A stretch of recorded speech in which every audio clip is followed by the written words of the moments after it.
My squids, how are we feeling? We got a great episode today.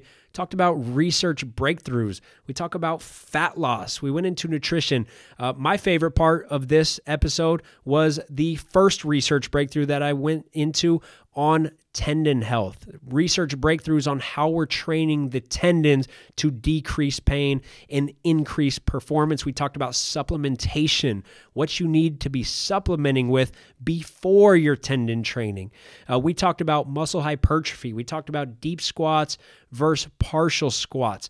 All right. I told some stories. You guys know I had some quality rants, because I always have some quality rants. But today's episode was really, really good. Let's get this work. You're listening to the PJF Podcast, a show dedicated to decoding elite sports performance and fitness. I'm Paul Fabritz, and I'm an MBA strength and conditioning and performance trainer. If you want to become superhuman, take your fitness, and take your sports performance to the next level, this is the podcast for you. Let's do it. What it do, baby? Calvin's birthday today. I came in and I said, "How old are you?" He said, "Kobe," meaning he's 8. Calvin turned 8 today. Congratulations to my youngest son. He's doing so well. I've raised a really good kid. I'm proud of where this kid is at. He's staying off the video games a little bit. He's taking his naps every day. So Calvin's doing well. But no, he's 24 today. So everybody wish Calvin a happy birthday in the comments. He's actually the guy that gets this show done, does the Instagram content. He's the man behind the scenes. I'm just the guy on the camera. So if it wasn't for Calvin, you guys would get a lot less content. So wish my man's a happy birthday. Anyways, my Squidwards, how we doing? I got to check in on what we talked about last week. Remember what our idea was, what our goal was from last week was embrace boredom. If we are wired for distraction, we crave distraction. And so our brains are all jacked up, and I gave you guys that challenge to just try to be bored. Once a day, stare at a wall for 10 minutes before you go study. How's that coming? Let me know in the comments. I want you to know, are you able to do that? It's extremely difficult to do, to kind of rewire our brains and get to that state where we're okay with being bored, which then leads to improved focus. But it is so hard for us to do because addiction is so powerful. We're all addicted to that high stimulus stuff. So let me know how you're doing with that. Let's keep going with that. Before we get in to talking about the research breakthroughs, because we got some good research articles that have kind of transformed my thought process on training over the last couple weeks. We're going to get into that. But first, I want to talk about another book that I've been reading. And this is actually, I'm rereading this book because I think it's the best book on mental training ever. It's called The Inner Game of Tennis. So The Inner Game of Tennis basically is about self one versus self two. So every athlete, every person has two versions of themselves. So self one is that analytical side. So they think through things. If they're not making a shot, it's because their elbow's not in or they're not following through. They always think there's some sort of correction. So we can call that the conscious side. And then there's that self two, which is more of that subconscious side, where when you're in that zone, when you're in that flow and you're just killing and you have no idea what you're doing, that's self two. Obviously, the best athletes in the world are self two athletes. Also, why a lot of the best players in the world don't become great trainers, because a lot of times they're so self two that they have no idea what they're actually doing on the court. So I've talked to some of our players and I'll ask them questions like, "Hey, how do you do this?" And they'll be like, "I don't know." And that's the correct answer a lot of times for the best players, the best shooters. It's like, "Hey man, what are you doing with your wrist? How are you falling through?" And they're like, I have no idea. I just shoot to make. Whereas the bad shooters are breaking it down to a science of exactly how they flick their wrist. So that's self one versus self two. Like a lot of these best players are just self two. Now, it's okay to be in tune with that self one and here and there make corrections, but too many athletes I see, you get carried away with that self one, always thinking that there's some sort of correction, and you take away from that self two, and we never become a killer. You got to understand, to be alive, just to breathe, you got to understand how many billions of things have to go right at the right time. Billions and billions of processes within the body are going right at the right times. To make a shot, to jump high, to do any athletic skill, do you understand how much has to go into that? Not only the billions of things at the cellular level, but the timing of the joints, the fluidity, the energy transfer, all of this stuff. This can only be controlled by self-2. The only way that you can become a great, great shooter or jump really, really high is doing it at that subconscious level, because you cannot consciously control timing. That's one thing that you cannot do. Just like you can't wish yourself to being a good dancer. You can't just be like, you can't think through steps and then all of a sudden get that fluidity, right? That has to come from self too. So the point that I'm trying to make is, when we start becoming self one and we start making too many corrections, we are showing ourselves that we don't trust self two. We have a lack of trust in self two. And then self one starts to take over. Now fluidity is all killed. Timing is all killed. So anytime that I give you guys mechanics advice, shooting or jumping, whatever it is, you got to understand that we're trying to make a correction, and then we're trying to get that back to self two. We're not saying that, hey, your self two sucks, so you need to become self one dominant. What we're saying is basically, I want you to make this correction. I want you to rep it out, and I want to get it to that subconscious so that we never have to think about this again. And you got to start to trust self two. So if you're in a shooting slump, or you're not making shots one day, what do? We all go, oh, I know what I'm doing. I'm not tucking my elbow, or I'm not getting enough from my legs. We always think that there's some sort of mechanical correction, when a lot of the time it's just us being on that self one side, when we really need to just quiet that self one and trust self two. Have you ever been on fire? Have you ever had days where you made a lot of shots, where you were dominant, you couldn't miss? Then you have the ability to shoot. And on that day, you found self two. But on the other days, when you can't find that same zone, it's because you don't trust self two and you think that there's some sort of correction. So what hoopers do, and I do this myself, over the last 10 years, I've done this a lot with my shot. I'll come in, I'll start getting up shots, I miss, and then I'm like, I got to make a correction. I make that correction, and maybe it does start falling, and then I go, okay, that's my new shot. And it works for that day, and then I come back the next day, I try that again. Oh, it doesn't work. I got to make this correction. Then I make that correction. Sometimes it starts to go in, and then the next day I come in, and that same thing doesn't work. And so you're in this constant cycle of changing your form. Or you find something on Instagram where a shooting coach is telling you to do something, and then you get away from who you are and you become who they want you to be. So basically what happens is you get in this cycle of there's always a correction. Self one, when really you need to shut up and you need to trust self two.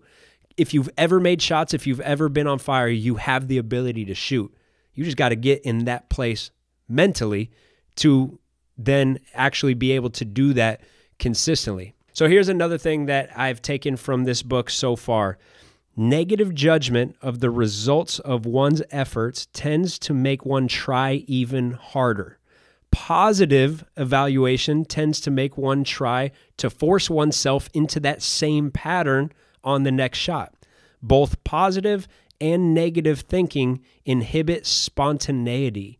Boom. So we all think about oh, I got to get these negative thoughts out of my head. I got to get these positive thoughts in my head. I got to start complimenting myself. Whoa there, because getting caught up in that negative, getting caught up in that positive can be a bad thing. So what they're talking about is when you start over complimenting yourself, you start setting this standard and you start trying to replicate that. right? So if you go make a lot of money, you're all of a sudden in that mindset of, I got to do this. I got to keep doing what I was doing. But what's going to get you to the next level maybe isn't what got you to that level. So that spontaneity and that ability to just be present, a lot of times that's what's going to take you to that next level. But when you over-compliment yourself, sometimes you stay stagnant, right?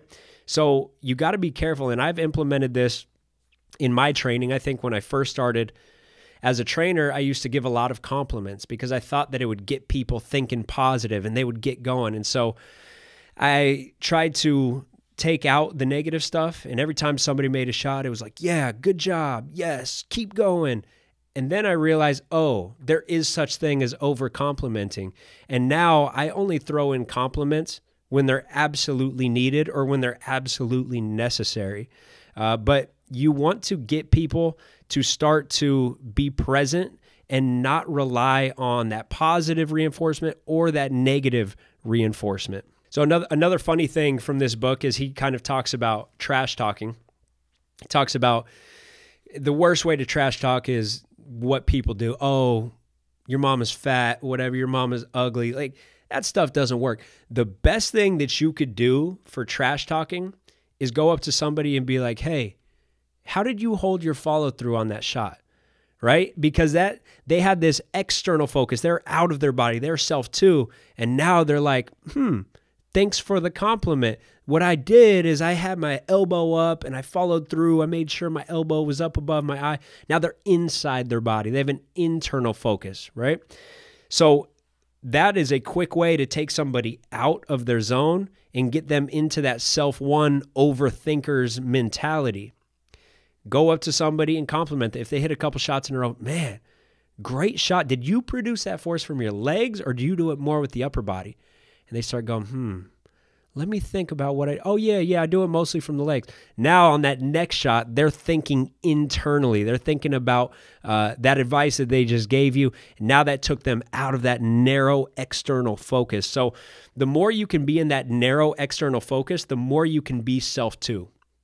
The more you're internally focused on some sort of correction or anything inside the body, the more you are self-one. So a narrow external focus is basically, can you focus on a part of the rim, right? Like, can I focus on the back of the rim, or everybody's different? Can I focus on the front of the rim or 2 inches above the rim? Everybody has a different preference. But can I lock in on that point every time and then just think about getting it to that spot, right? Just make the shot. That's a narrow external focus. Or think the arc of the ball, like see the arc of the ball through that process. Watch it going in through your mind. Or another tip that they give is, where does your body position want to end up? So instead of saying, hey, I got to get my elbow above my eye on follow through, just put it there. Show it to yourself. Think about Steve Nash at the free throw line. He would dribble and he would rehearse his shot every time. That's a great way to get to self too. So maybe in your warm-ups or whatever, get there, or maybe if you're missing some shots at a timeout, show yourself what you want and take a vivid image of that. So don't think elbow above the eye. Just go through that motion and just look at yourself, right? Take notice of where that position is. And now you got to go, okay, self two knows, I trust self two. You got it from here. Now you get into a game. All of a sudden, we're externally focused. We're self two. We start hitting shots. All right, so I want you to keep in mind that, yes, there's times where we're correcting form, but we always got to get back to self two long term if we want to be great shooters. And I would definitely advise you guys to look into that book, The Inner Game of Tennis, because I've read a lot of sports psychology books. And sports psychology books, a lot of it is just repeating the same thing over and over and over again with slightly different stories in each one. The Inner Game of Tennis is very, very different, and it'll change your whole perspective on how you mentally approach the game. All right, time for some research breakthroughs. So these are sort of the couple of studies that I've been reading over the last month that have kind of stood out, and the things that have kind of shifted my mindset on some different topics. So the first one that we're going to go over, and some people are familiar with this, is the research from UC Davis. So vitamin C enriched gelatin supplementation before intermittent activity augments collagen synthesis. This is by Shaw, Barthel, and Keith Barr. This is in the American Journal of Clinical Nutrition. So, all right, that sounds complicated. I'm going to try to make this as simple as possible, even though this isn't very simple. Also, if you're in the Vertcode programs, check the Patellar Tendinitis Guide and the Videos tab, because I put up an updated video on what we're currently doing for patellar tendonitis, Achilles tendonitis, and tendon training. So a lot of this work, a lot of Keith Barr's work, the people over at UC Davis have kind of shifted my mindset on how I look at tendon health. So check that out, because we kind of broke it down into exact exercises and timing of supplements and all that good stuff. So it's a simple guide. But let me give you just an overview of what this research showed. So basically, nutritional and or exercise interventions that increase collagen synthesis and strengthen these tissues could have an important effect on injury rate. All right. So that's pretty obvious. We're all about collagen synthesis in the extracellular matrix. And trust me, don't worry if these words are going over your head. I'm going to wrap it all up. It's going to make sense. Collagen is an integral part of the body's extracellular matrix. When examining food sources, gelatin was found to have similar amino acid profile to collagen, primarily because it's proline content. So that's an amino acid. So there is a slight difference between collagen supplements. You could take collagen like you could get that at like GNC, or gelatin supplements, or gelatin, basically Jello. But you don't want to have like the sugary Jello. But basically, they have similar amino acid profiles. This research is centered around gelatin, and so that is the one that we're kind of focusing on.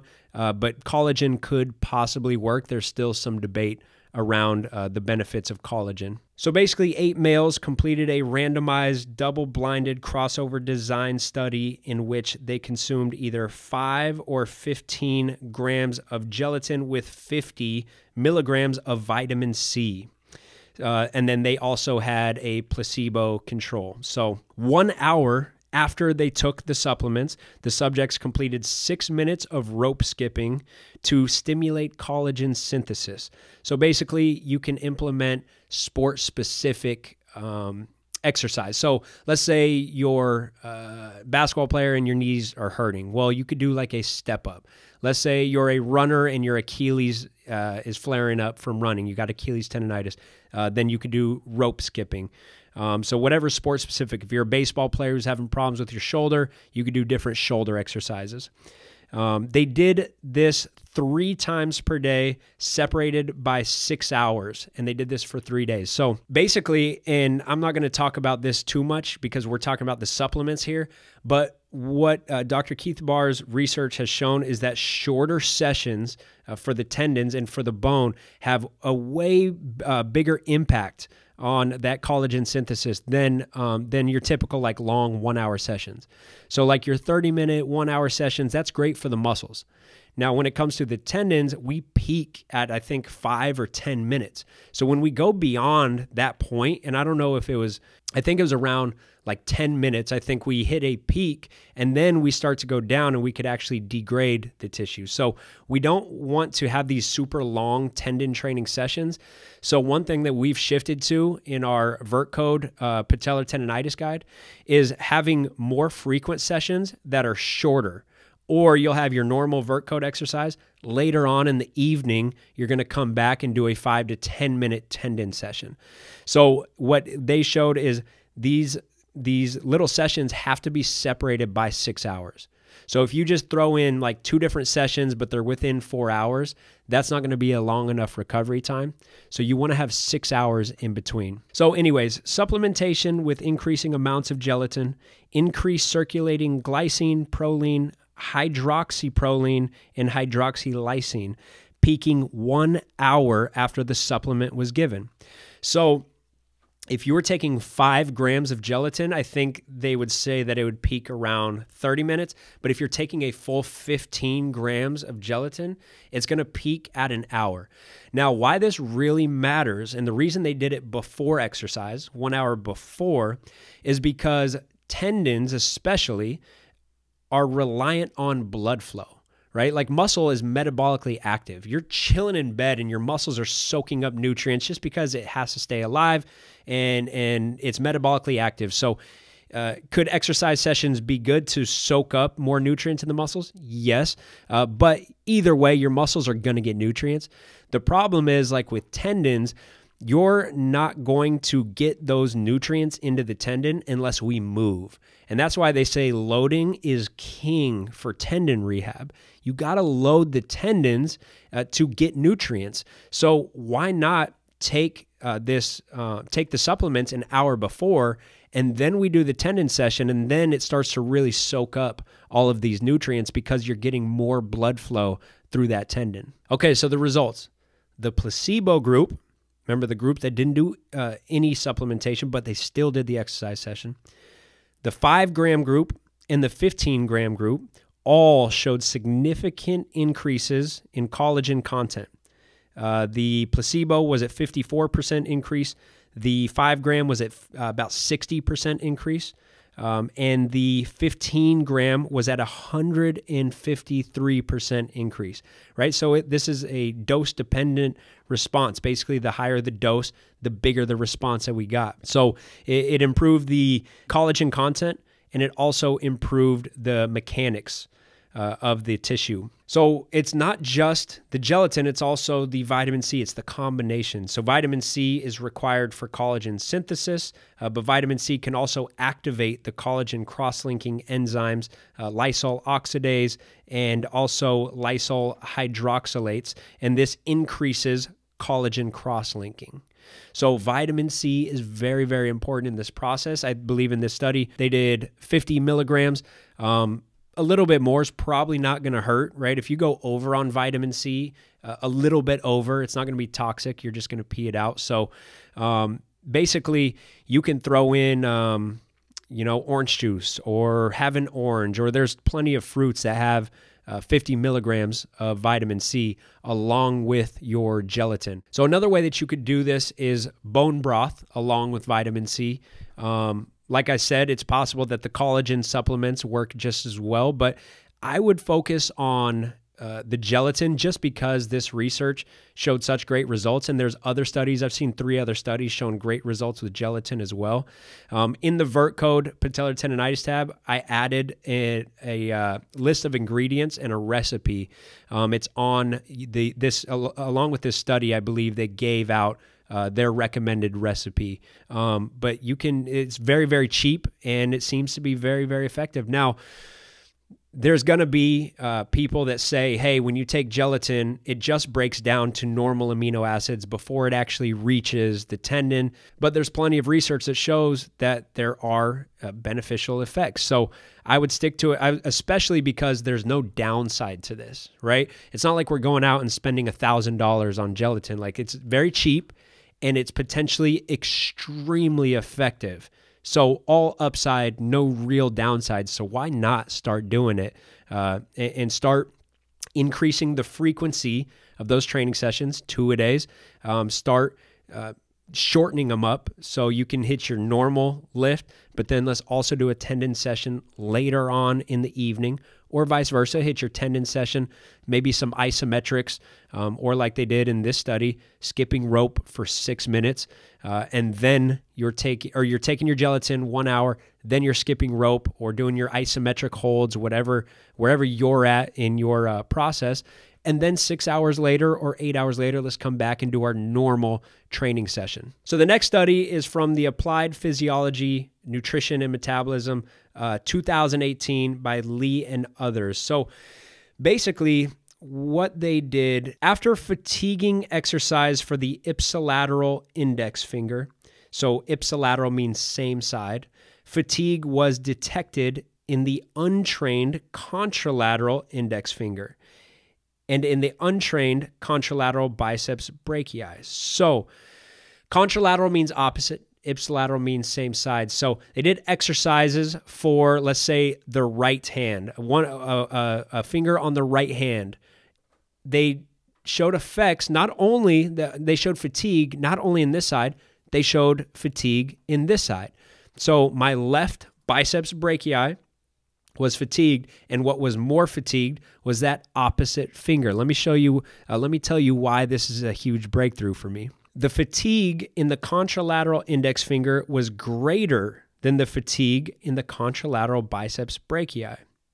It seems that non-local and therefore central nervous system fatigue is more pronounced directly corresponding contralateral muscles than in other muscles of the same limb for basically an unknown reason. So, okay, essentially what that means is you're doing a single leg squat, all right? Let's say we're training the quads and the glutes, and we're doing a single leg squat, right leg. You get done with that set. We know that, okay, that right leg is going to be tired, and we've always known that there's some global fatigue, right? So global fatigue is just overall body fatigue. You're just kind of a little bit tired, right? So now you get into that left side, and yes, you might feel a little bit more tired because that nervous system is drained.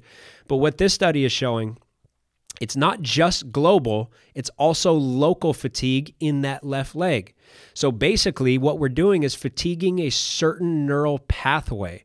So that neural pathway that is required to do a single leg squat and activate those quads and those glutes, that same neural pathway is being trained on the left side. And so when we work it on the right side, we fatigue that neural pathway.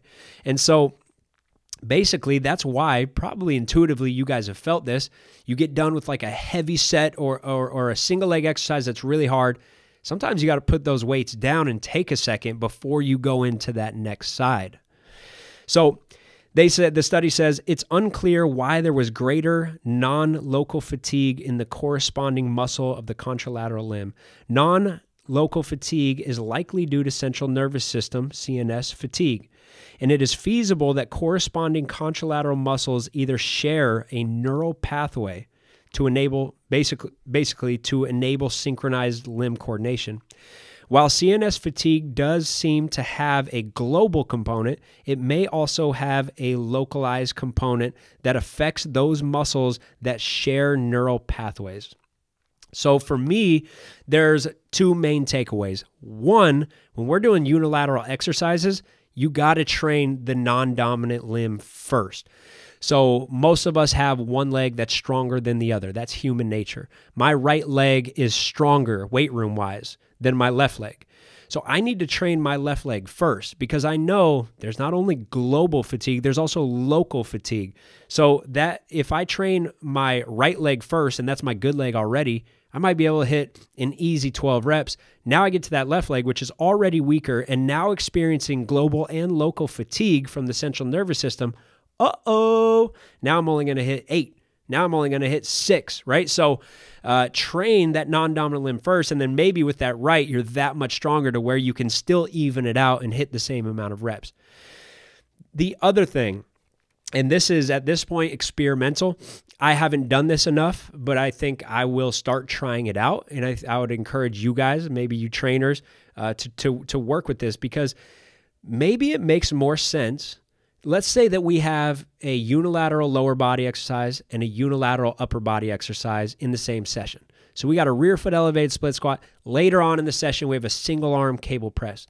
It might make sense to pair those together and train one side at a time. Like, why not? It's the same total amount of time. So instead of going rear foot elevated, right leg, and then into left leg, knowing that on our right leg, we fatigued these neural pathways that's then going to affect the performance on that left leg, why not go right leg and then step into the cable machine and do a single arm press right arm? Because yes, on the single arm press, we have our global fatigue, but that's minor. We don't have the same local fatigue because it doesn't share the same neural pathway. So I like to do alternating sets, not typical supersets where you jump one to the other, but hey, get done with your rear foot elevated. Let me take 30 or 45 seconds and then get into that cable press and then take 30, 45 seconds and then get back into the rear foot elevated. So basically, if we're going for quality reps, right? If we're going for endurance and pushing through, this may be a little different, but if we're going for quality reps, we're looking for strength, we're looking for explosion, we might want to consider doing that. So train your right leg, train your right arm, Go back, finish your 3 sets, and now we go in, okay, left leg, rear foot elevated, left arm press for 3 sets. So now you get around that excess local fatigue. So that's kind of, I think that intuitively, that seems like it makes a lot of sense to get the most out of our reps. And again, I don't like to act like things are fact until I've done enough studies and I've done my own research. So this is something that I'm going to start playing around with. But sometimes you got to throw out ideas to get people to try it out and see if their performance is increasing. Oh, and also this is another takeaway, but if you're injured on one side, and this has actually been reported in research long before this idea, basically we get gains in the contralateral limb. So this is something that we've known for a long time. So let's say my right leg is hurt and I can't train my right leg. I can train my left leg and I actually get strength benefits in that right leg. There's just nervous system benefits. So we actually get stronger just by training one side. So this is something that you can keep in mind. If you're injured, you could still train that other side and maintain or improve that strength in that other, and you probably won't improve, but you could at least maintain some of the benefits or not decrease as much as you normally would. So I actually, one of my worst injuries, my right ankle, I just shattered the ligaments in my right ankle. I was playing 3-on-3 with Darrelle Revis. Yes, that Darrelle Revis, one of the best corners of all time. So I was an intern at a sports training facility in Phoenix, and he was one of the clients. So I started training him. I had a bunch of guys like Max Scherzer, baseball player, Darrelle Revis. This was like one of my early experiences before I was even really a trainer. So I kind of got close with Darrelle. He had seen, like, this is when I first started Instagram. I was showing him some videos, and he's like, oh man, you hoop like that? We got to go play. Because he played in high school, and him and his other NFL buddies, they're all competitive in basketball. They would go play all the time. And so one day they brought me out. So I went and I played with them. We're playing 3-on-3. It's me versus Darrelle and a bunch of his NFL friends, and I had 2 of his NFL friends on my team. We start playing. First of all, this is a side note. Darrelle Revis is maybe the best defender as far as like hard to shift. He might be the best defender I've ever played against. And that includes NBA players. He sees things so fast because that's his job as a corner. But man, you cannot cross this dude. He's so fast laterally, so strong, and he would just see things a step ahead. But anyways, I couldn't get past him, but I hit a couple shots, and then I figured, he doesn't have the highest basketball IQ, so I'd start calling for screens. So I'd start working with the pick and roll because they didn't know how to operate through a pick and roll. So now I'm getting buckets. I'm dropping dimes. These guys are football players. They can't just out-physical you. You got to know the game. So we get to game point. I go off the pick and roll, and I'm driving. And I don't know if it was Darrelle or I don't know if it was one of the other football players. But I'm going up for a layup, and this is game point. These guys are competitive. They're not about to just lose. Somebody wraps me up from behind, takes me down, and it was at an awkward time where my foot was turned, and I came down all of their body weight on a turned ankle and just shattered my ankle. My ligaments were just shattered. Got up. I thought it was one of those things that I could walk off. I started trying to walk, couldn't put pressure on it. Anyways, it put me out for over a year. And then when I came back, I had other issues, plantar fasciitis that stemmed from it. I was out, probably hard training. I was out for like 3 years. And keep in mind, this is right after I transformed my vertical to the mid-40s. So like I worked my butt off to get to this point. I got to the mid-40s, and then this happened. Never got my bounce back. Well, I'm still around 40, and I've crept up to around 42, but I've never been mid-40s, 45, 46, 47. Ever since then. So anyways, the reason why I told you that is I didn't know this at the time, but I should have been training the other leg. So I messed up that right leg. I should have kept training that left leg, especially because my left leg was weaker already. So if you hurt your stronger side, you should absolutely be in the weight room crushing. You should be pushing hard, trying to get that other side stronger, because then when you come back, you might actually be more balanced, right? And you didn't lose as much strength on that injured side. Now, the only time that I would caution against doing that is if you're hurt on your weaker leg, right? So like if my left leg was hurt and that's already the side that I was weaker on, when I go crush in the weight room with my right leg, it's going to keep getting stronger and stronger and stronger. I'm going to keep creating a bigger imbalance. So that's something where you want to be cautious, and maybe you do want to keep training that right leg, but keep it more minimal, and find other ways to stay active, training upper body, training core, whatever. But again, I do think that you should continue training even when you've injured a leg, because studies have shown over and over again, you do get those contralateral benefits. Next one, Moten and others, 2019 Journal of Physiology. They took 10 recreationally trained young men. They performed 4 resistance exercise conditions. They had a heavy group. So they lifted at 80% of 1 rep max. This group did 1 second down, 1 second pause at the bottom, 1 second up. They did a heavy slow group. 80% of 1 rep max. They went 3 seconds down. So this is slower. 3 down, 1 at the bottom, 3 seconds up. They had a light group. This is 30% of 1 rep max. They went 1 second down, 1 second at the bottom, 1 second up. And then they had a light 30-second slow. So they were at 30%, but they did 3 seconds down, 1 second at the bottom, 3 seconds up. So what they're looking at is fast twitch fibers. So the idea is that only heavy lifting is going to stimulate those high threshold motor units, those fast twitch muscle fibers. And we've talked about this before, how beneficial like plyometrics and fast movement is, obviously, but we're just talking about lifting. When we're talking about like a squat, does it have to be extremely heavy to stimulate those fast twitch muscle fibers? Well, this study shows that that might not be the case. So type 1, that's slow twitch, and type 2 fibers are activated when heavier and lighter loads are lifted to task failure. So as long as we're going towards failure and you don't have to reach failure, but we're getting close to it, right? A couple episodes ago, I talked about stimulating reps. If we want 5 stimulating reps, that could be heavy, a 5 rep max or a 6 rep max, where we finish at 5, but even rep 1 and 2 are hard. Those were stimulating reps. Or you could be lighter for 15 reps. Those first 10 are pretty easy, but those last 5, you're struggling. You're really pushing close to failure. So they say it may explain why resistance exercise training with higher or lower loads, when loads are lifted to failure, result in equivalent muscle hypertrophy and occur in both type 1 and type 2 fibers. So the hypertrophy, the size gains, happen in the fast twitch, not just the slow twitch. It happens in both.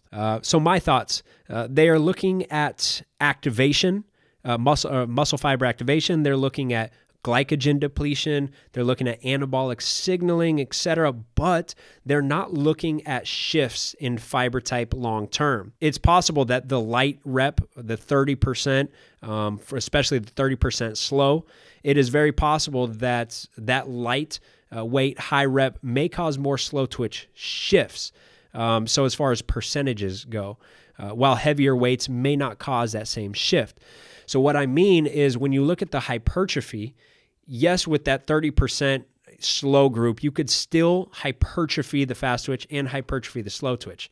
But because you trained in that slow twitch for so long, right, probably 10 of those reps were dominated by the slow twitch, and then the last 5 were dominated by the fast twitch.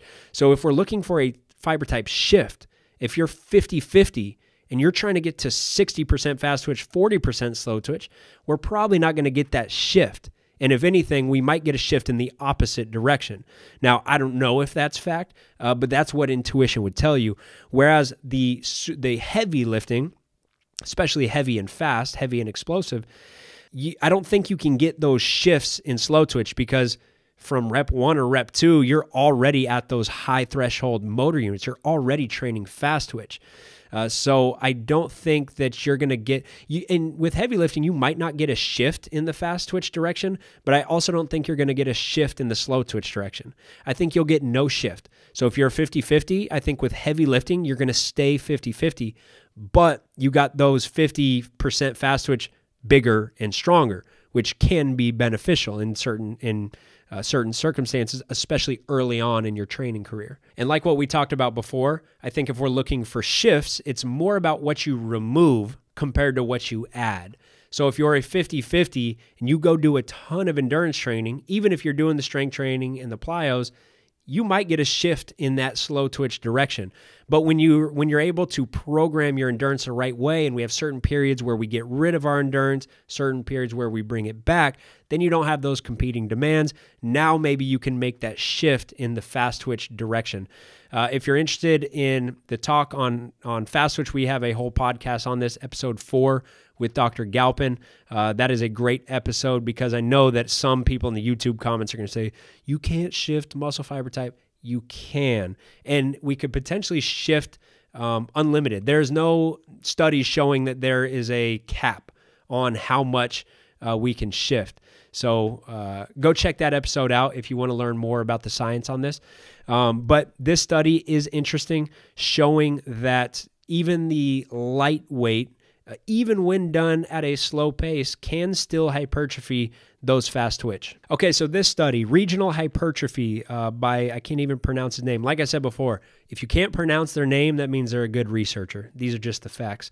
Blomqvist and others. Blomqvist, what a name. 2013, European Journal of Applied Physiology.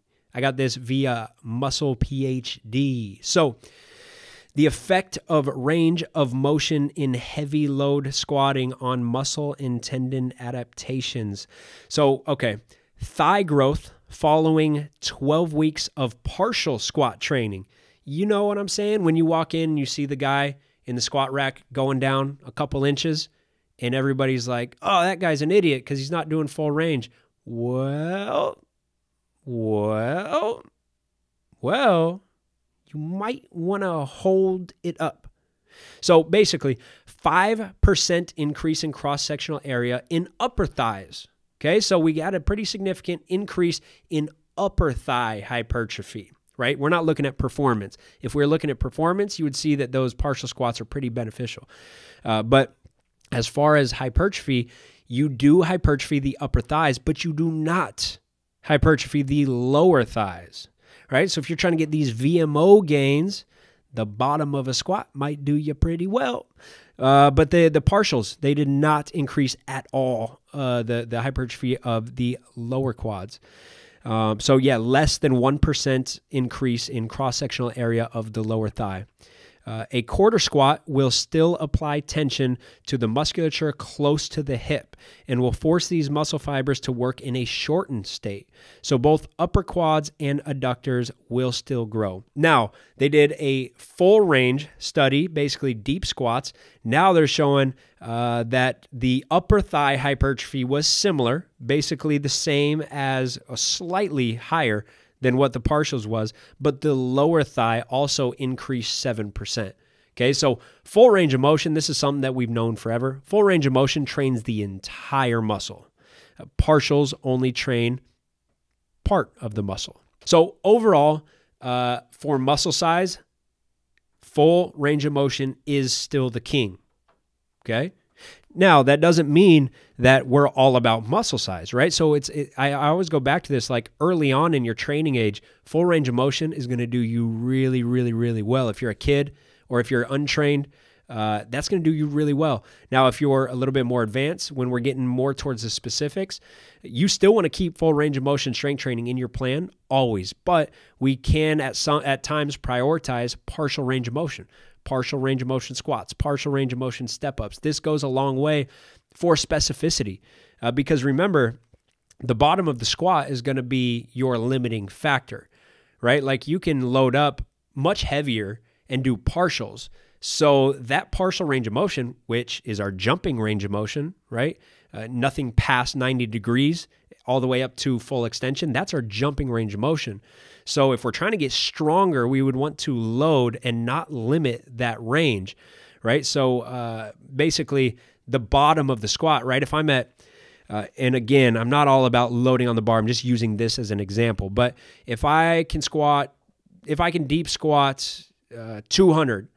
When I go to 210, the bottom of that squat is going to be the hard part, right? I'm going to hit that sticking point and I'm not going to be able to lift it. So now I'm limited. I can only go to 210. But if I said, hey, forget the bottom of that squat, I'm going to load up 240. I'm going to load up 250. Now I can still hit partials and I can still expose the body to more total loads. And now I'm exposing those jump specific ranges to those loads. Now, we don't want to always do this. This can be way more stressful to the body, so you got to be careful. And in the Vertcode Elite, we're very careful in how we balance the full range of motion strength training with the partials. And I think that's part of the secret sauce, why people get really good results long-term over a 12-month period in the Vertcode, is that balance of full range and partial range of motion. Okay, so this one was actually a Instagram post from Lane Norton. So he's a good nutrition guy. Basically, so he cited 3 different studies that I looked through. One of them, can't pronounce this name. This is a good researcher right here. I can tell by the name. Bergenon, something like that. That's similar to the last one. What was the last one? The last guy, Blomqvist. These two need to partner. They're probably at different sides of the world. They've never heard each other. I need to play Cupid, and I need these guys to partner and collab on a study. Blomqvist and Bergenon. But Bergenon, it's probably not Bergenon, but it's spelled Bergouin.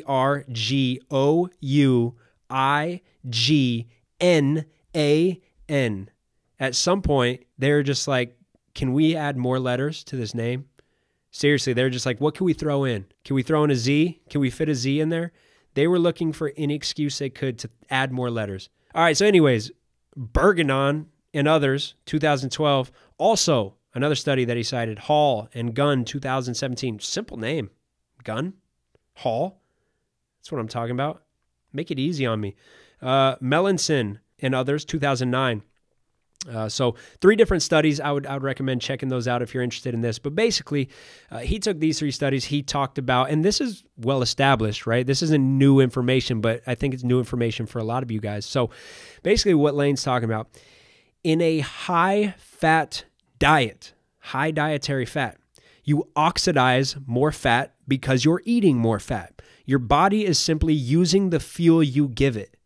This does not mean you will lose more body fat, right? So I've heard this a lot. I've had clients, I've had friends that go, Paul, look, man, here's the deal, especially with the keto movement. Here's the deal.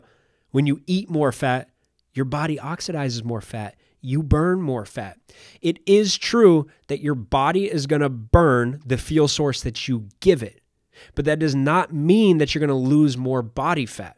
Right? What matters at the end of the day is energy balance over a 24-hour period. So don't think that you could just eat high fat and all of a sudden burn fat. That also doesn't mean that fat is a bad thing. But if you're on that side, if you're in that camp of like, I'm just going to eat super high fat because then my body will use fat and I'll burn fat. No, you're missing a step. You will use more fat, you'll oxidize more fat because that's what you're feeding your body, but you won't actually burn more belly fat, body fat. So he went on to make another point, sort of unrelated, but still in the same camp. During low-intensity cardio, you burn more fat and less carbohydrates, but then you burn more carbohydrates and less fat throughout the day.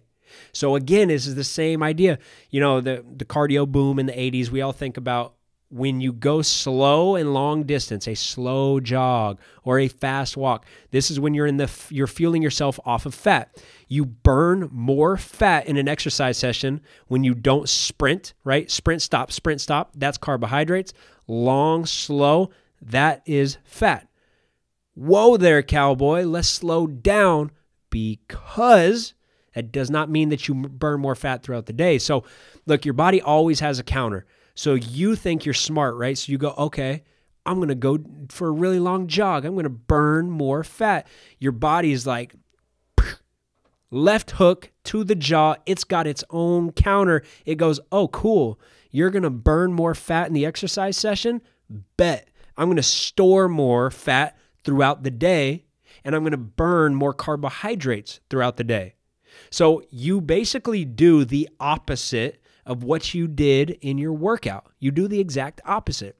Now, if I go out and think about basketball players, if we're sprinting, sprint, stop, lift weights, rest, get our game reps, rest, all like high intensity interval training, you're burning much more carbohydrates. And keep in mind, this is never in isolation. This is always flowing. So we're still burning fat, we're still burning carbohydrates, but in high intensity interval training, you're burning more carbohydrates during that session. So now throughout the day, you're oxidizing, you're using more fats, right? So at the end of the day, none of this matters. At the end of the day, what matters is the calories that you burn. So at the end of the day, it's 24-hour energy balance. So did we burn more calories than we took in? If so, there's a very good chance that we're going to lose weight, right? If we ate more calories than we burned, we're in trouble. Now, keep in mind, this isn't a simple calculation. You can't just go calculate what you burned in a workout because that's a small piece of the entire puzzle, because most of the energy that you burn throughout the day is through your metabolism, right? You being alive, maintaining homeostasis. That's what burns the most calories. And that's why the meat and potatoes of weight loss is diet and it's increasing metabolism. It's not just what you do in the exercise session. So another thing on that with the idea of jogging, and I still want people to do some jogging. I think that's okay, but what we're talking about is strictly for fat loss. For fat loss, if you go out jogging, your body adapts to that so quick. So basically, okay, you go out jogging, you burn 500 calories. Well, the next session, your body is going to get efficient because that's what the body does. It adapts. And so now your body can go that same distance, and now you're going to burn less. I don't know what it would be, but let's say 450. And then you're going to go do it again, and now it's going to be down to 400. And again, and now 300. So now you're going to reach a point where you have to go on such long jogs just to get up to burning 500 calories. And I'm just using that as an example. I'm not saying you're going to burn 500, but like your body is always going to adapt. And so when you go steady state, you're in a hamster wheel. You're going to have to push harder and harder and harder, run further and further and further just to burn the same amount of calories. So that is not sustainable. But you can always go faster, or you can always go fast and then take your rest period and then over time progressively overload by decreasing that rest period. So there's always like ways to overload on that high intensity interval side, whereas that steady state cardio, that's really, really tough to progressively overload consistently. But I would say overall, if you're trying to lose fat, well, one, this isn't the conversation to have. It's not about cardio. It's more about diet and strength training. But on the cardio side, hey, I'm fine. We still need to burn some extra calories. On the cardio side, let's have one day, our Monday, where we're fast, and then we have our rest period. So go hard, rest, go hard, rest, go hard, rest. And then the next day, go and do your aerobic, because that is actually more restorative. So long-term, your compliance is going to be better because slower jogs can kind of give the nervous system a little bit of a boost. It's good for recovery. So we get that slow jog. Wednesday, we're back to the high intensity. Thursday, we're back to the slow jog. Friday, we're back to the high intensity. So you're always in this alternate pattern. That way, you sort of keep your body guessing. You improve your anaerobic endurance, and we improve our aerobic endurance. And I know a lot of the advanced athletes are like, well, why would I need aerobic endurance? An aerobic base, having a good aerobic base is so important for recovery. Why do you think baseball players, a lot of times, like after a game, will go for a jog? You got to have that good aerobic base because that is restorative in itself. So don't think that I'm like dismissing jogging or fast walking. It has its place, but we're talking about from fat loss. There's still people out there that think, hey, you burn more fat in that exercise session, so that's what it is. That's what I'm going to do. No, your body is going to hit you in the jaw with a good counterpunch, Mayweather style, and it's going to say, look, man, you burned fat? Cool. The rest of the day, I'm burning carbohydrates because I'm not going to die, and you're going to do that again to me tomorrow, so I need to store fat. So, yep, that's the idea. What Lane said, in the end, whether you gain or lose fat will depend on your energy balance. And this has been shown over and over and over again in so many studies. And it's not as simple as just energy balance long term, because macronutrients matter, right? If I had 2,000 calories with Snickers bars and Krispy Kreme donuts, and I saw a Krispy Kreme, oh my gosh. Ashley and I drove by Krispy Kreme the other day. I haven't had one since like high school. It took so much will to not go in. And I didn't do it. But I've still been thinking about it. Anyways, Krispy Kreme and Snickers, and Calvin likes yellow Gatorades, which is weird. That's old. Nobody gets yellow Gatorades anymore. There's innovative flavors. They got cucumber stuff. They got sour, apple, watermelon. And you're still getting the yellow kind? I don't know, man. That stresses me out every time you get a yellow Gatorade. But anyways, I'm getting these 2,000 calories through Krispy Kremes, Snickers, and yellow Gatorade. And then the other guy, he's getting his 2,000 calories through chicken breast, sweet potato, and broccoli, right? We're getting the same amount. Who is going to have the better body? Come on now. We know the answer. We know that the guy with the chicken breast and the sweet potato and the broccoli is going to have the better body. Typically, from the weight loss perspective, they should be the same. But that guy who eats the higher protein is utilized in the body. So a very high amount. And it depends on what you look at, depends on metabolism, all this stuff, depends on what study you look at. But let's say 30% of everything you take in through protein is going to be burned naturally just because you're using it for other processes, recovery in muscle, recovery in cells, all this stuff. Whereas the high carbohydrate mostly just goes towards energy. And then if you don't burn energy, so it's like filling up a gas tank without going on a drive, it's just going to sit there. And sitting there in the body means being stored as fat. So macros are not all the same. The person with the high quality diet of the 2,000 calories, they're going to be more energized. Their workouts are going to be better. They're going to recover better. They're going to have much more muscle mass. They're going to be either able to maintain, and a grown man's not going to build muscle mass on a 2,000 calorie diet. But this is, for example, they're going to be able to build muscle, or if they're in caloric restriction, so if 2,000 calories is a caloric restriction for them, if their protein is high, the studies show that we're able to maintain muscle mass at a high level while we strip fat, right? And that's when our bodies start to look good. Our bodies look like crap when we just get in a caloric deficit and we start losing weight and we're like, yay, the scale's going down, but we lose our muscle along with it. A lot of times you end up looking worse and feeling worse because now you're skinny fat. We don't want to be skinny fat. We want to decrease the fat while keeping the muscle mass, right? And that's only going to happen through slight caloric restriction, nothing extreme. Don't go crazy, but maybe we decrease a couple 100 to 500 calories a day and we keep that protein high, right? So don't get into this idea. And there is a part of the scientific community and nutritionists who will say all that matters is total calories.